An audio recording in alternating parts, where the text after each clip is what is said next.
Hello dear students. आज हम पढ़ने वाले हैं, मैं आपको क्लास 12 से रिलेटेड ये लाया हूँ, आप लोगों के लिए राइट अप लाया हूँ। देख सकते हैं, प्रोड्यूसिंग राइट अप है ये। हमको using the following input produce a right up on the importance of English in about 150-200 words. इन्हें आप देख सकती हैं कि हमें यूज़ करते हुए, ये जो आपके इनपुट दिए गए इनका यूज़ करते हुए हमें प्रोड्यूस करना है, बनाना है, एक लेख लिखना है। किसके ऊपर लिखना है हमें?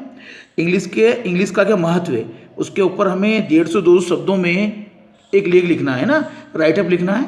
तो इसके कुछ नीचे बिंदु दिए गए हैं, देख सकते हैं आप, ये सारे इनपुट दिए गए हैं। इनको मिला के हमको एक अच्छा सा इंग्लिश के बारे में लिखना है कि इंग्लिश का हमारे दैनिक जीवन में क्या महत्व है उसके बारे में हमको लिखना है। और ये विशेष रूप से क्लास 12 के बच्चों के लिए, एमपी बोर्ड के लिए आप देख सकते हैं, ये 2015 में पूछा जा चुका है ना। तो ये आगे भी आ सकता है आप लोगों के लिए, तो आपको ध्यान से समझना है इसको। Importance of English in everyday life, यानी आपके प्रत्येक दिन के जीवन में इंग्लिश का क्या महत्व है उसके बारे में आपको समझना है। None can deny that English has today become the international language, यानी इस बात को कोई स्वीकार नहीं करता है, कोई मानता नहीं है कि इंग्लिश जो है वो एक अंतर्राष्ट्रीय भाषा बन चुकी है। It is the most popular language of the world, ये संसार की सबसे अधिक पॉपुलर लैंग्वेज है। इट इज़ द लैंग्वेज, यह वो भाषा है जो which is spoken and understood, जो कि बोली जाती है और समझी जाती है by the greatest number of people in the world, यानी संसार में जितने अधिक लोग हैं उनके द्वारा यह बोली जाती है और समझी जाती है।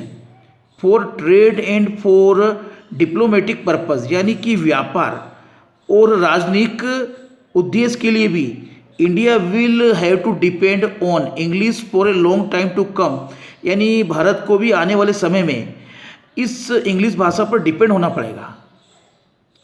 आगे आप देख सकते हैं, the most important point in favour of English, यानी कि इंग्लिश के फेवर में जो सबसे अधिक महत्वपूर्ण जो बिंदु है, जो पॉइंट है, इस डेट वो है, यह है कि it is the key to world wisdom, यह संसार की बुद्धिमत्ता की चाबी है, यानी इसको इंग्लिश को संसार की बुद्धिमत्ता का चाबी कहा गया है। आप देख सकते हैं आगे, the western countries are far ahead of us in most of the branches of knowledge, particularly science and technology, यानी जो भी पश्चिमी देश जो है, जो हमसे बहुत दूर है और जो उनकी ज्ञान की जो विशेष रूप से जो शाखाएं हैं, जो कि विज्ञान और तकनीकी की है, जो हमसे बहुत दूर हैं,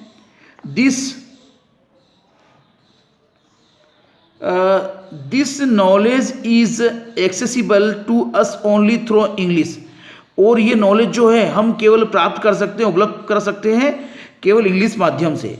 यदि हमें इंग्लिश का नॉलेज होगा तो हम इस ज्ञान को प्राप्त कर सकते हैं। To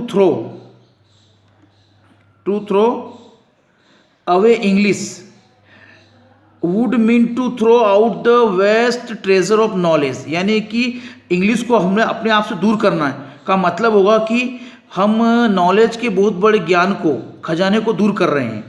that we can get through this language, हम इस भाषा के माध्यम से बहुत सारा नॉलेज प्राप्त कर सकते हैं, यानी इंग्लिश भाषा के माध्यम से हम बहुत सारा ज्ञान प्राप्त कर सकते हैं, कहने का मतलब है।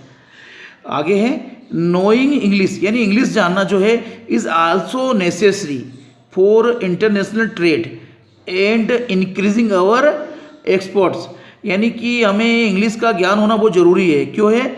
अंतर्राष्ट्रीय व्यापार और अपने व्यापार को, है ना, निर्यात को बढ़ाने के लिए हमें इंग्लिश का नॉलेज होना बहुत ज़रूरी है। ये मैंने आप लोगों को क्लास 12 का आप देख सकते हैं राइटअप समझाया है, और ये बोर्ड में पूछा जाता है, तो आप इसकी अच्छी तैयारी कीजिए। और वीडियो आपको समझ में नहीं आया तो डबल से रिवाइज करके देखिए, आपको समझ में आ जाएगा।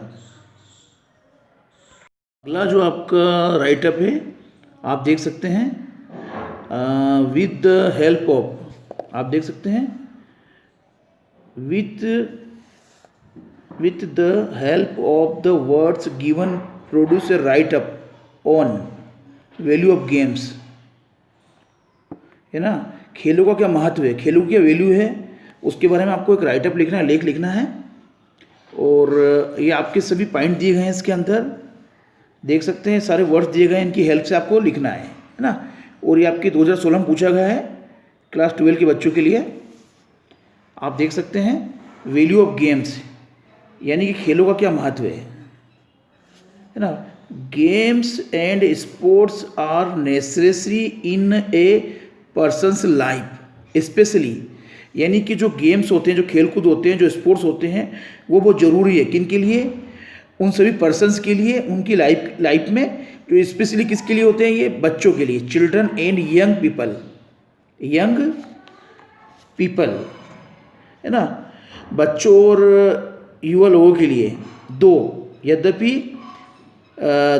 यद्यपि they are given their due place in the curriculums of schools and colleges, but this is not enough। देखिए ये सभी चीज़ें जो है उनको दी जाती है स्कूलों में और कॉलेजों में, है ना, बट यह पर्याप्त नहीं है, क्योंकि इन रियलिटी, वास्तविकता में, दे स्टिल रिमेन नेग्लेक्टेड, क्योंकि वहाँ वो लापरवाही करते हैं। वो लोग क्या करते हैं? लापरवाही करते हैं सभी। There are many talented players, यानी बहुत सारे जो प्रतिभाशाली जो खिलाड़ी हैं, जो कि do not gate a chance, जिनको चांस मिलता नहीं है, टू एग्जिबिट देयर टैलेंट, अपने टैलेंट को दिखाने के लिए, in the absence of adequate facilities, है ना, यानी कि पर्याप्त मात्रा में उनको सुविधा नहीं मिलने की उपस्थिति में वे अपना टैलेंट दिखा नहीं सकते हैं।